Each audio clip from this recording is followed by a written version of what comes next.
À la suite de l'interpellation de l'artiste rappeur Ameron le 26 mai 2025, un regain de mobilisation s'empare du Togo pour exiger le changement à la tête du pays. Des manifestations inédites de nuit et de jour les 5 et 6 juin 2025 à l'appel des activistes et influenceurs de la diaspora ont ébranlé le régime qui a recouru à ses vieilles méthodes, en l'occurrence la répression sauvage et aveugle. Près d'une centaine de personnes ont été arrêtées.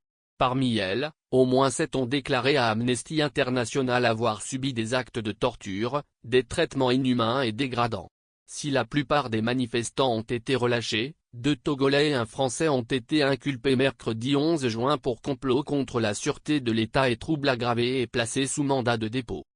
Dans la foulée, d'autres manifestations sont annoncées sur les 26, 27 et 28 juin prochains. Entre-temps, l'Alliance nationale pour le changement, ANC, les Forces démocratiques pour la République, FDR, le Front citoyen Togo debout et Innovation internationale réunis au sein du cadre de réflexion et d'action pour le changement, CRAC, signataires de la charte de l'opposition, ont lancé un appel à la mobilisation générale contre le régime de Forny Assimé. Un appel solennel à la désobéissance civile qui débutera officiellement le lundi 23 juin 2025, pour dénoncer ce qu'il qualifie de dérive autoritaire et de confiscation du pouvoir par le président. C'est à travers une conférence de presse au siège de l'ANC à Lomé le 12 juin 2025. Se fondant sur l'article 150 de la Constitution de 1992, les signataires affirment que chaque citoyen togolais a le devoir de désobéir à toute autorité illégitime.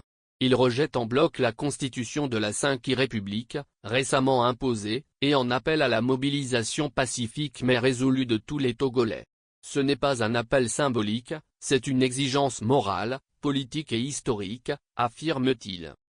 La déclaration met un point d'honneur sur l'émergence d'une conscience nouvelle au sein de la jeunesse togolaise, en particulier les actions courageuses de figures telles que Sokpor Sitzop alias Affectio et Tchala Sowen Narcisse alias Ameron qui, avec d'autres influenceurs, ont contribué à briser le mur de la peur. Les responsables du CRAC invitent chaque secteur, syndical, associatif, économique, étudiant, à se préparer à entrer en résistance, par des actions pacifiques de désobéissance visant à faire échec à l'autorité illégitime. Chaque citoyen doit s'y engager. Chaque secteur doit s'y préparer, souligne-t-il. Le message fort de l'ANC, des FDR et de la société civile insiste sur la fin des querelles internes dans l'opposition et appelle à l'unité des forces démocratiques, au Togo comme dans la diaspora. Le moment est venu de construire la convergence sur la base de la vérité, de la solidarité et de la confiance. Requérir toute la lucidité nécessaire.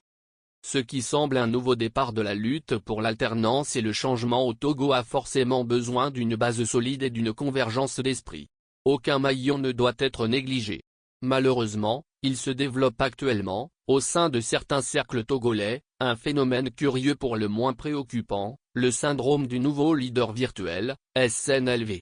Ce phénomène, amplifié par les réseaux sociaux, notamment TikTok, et encouragé par des manipulateurs rancuniers ou losers et des mains sombres et lugubres du régime, pousse certains individus à s'imaginer ex nihilo à la tête de la lutte pour la libération du Togo, non pas à travers un engagement réel ou structuré, leur innovation mais en s'arrogeant un leadership fondé sur la viralité de leurs vidéos de dénigrement, d'illusionnisme et de mensonges. Cette quête illusoire de notoriété s'accompagne souvent d'un comportement destructeur que l'on pourrait qualifier de leaderticide, une volonté obsessionnelle d'éliminer politiquement les figures de l'opposition par la haine, le mensonge, la diffamation et la dénonciation calomnieuse. Ce culte du buzz, appuyé sur le simple nombre de vues, traduit-il une forme de dérive narcissique exacerbée ou une manifestation inquiétante d'égarement collectif ?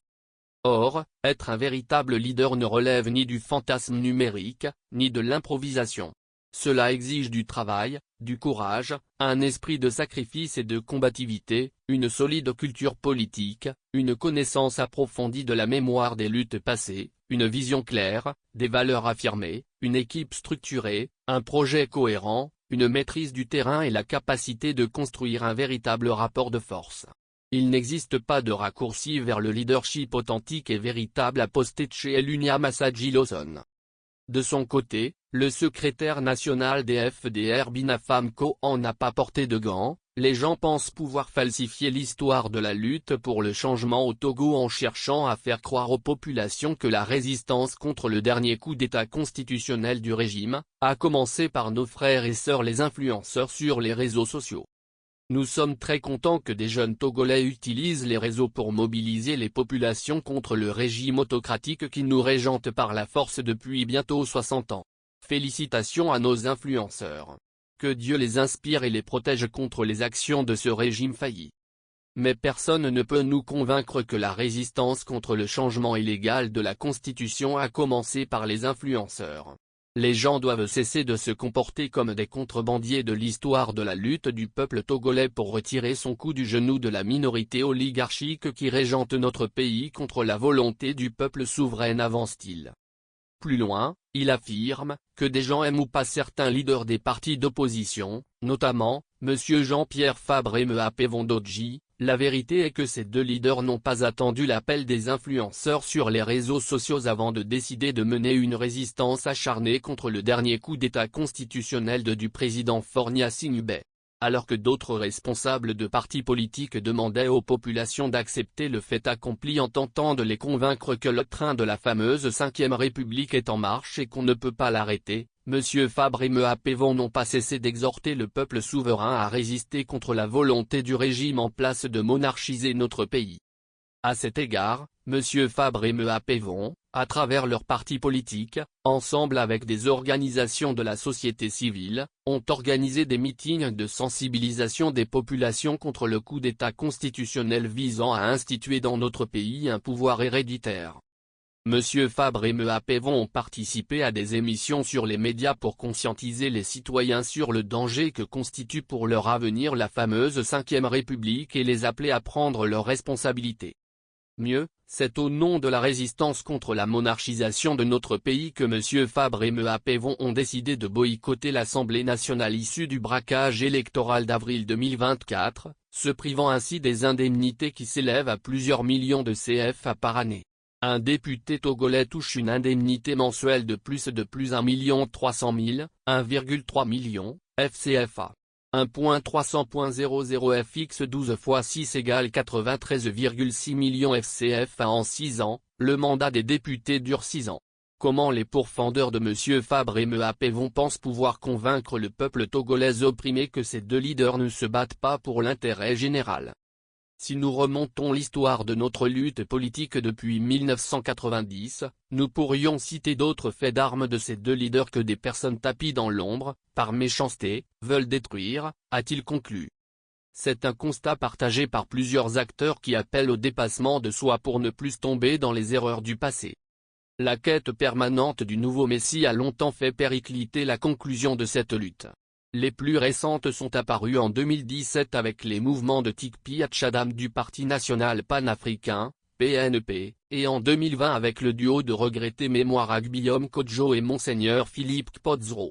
Des périodes marquées par des invectives à outrance qui ont fait perdre confiance à certains militants et forces pro-démocratie et ont écorné l'image de certains leaders politiques de l'opposition.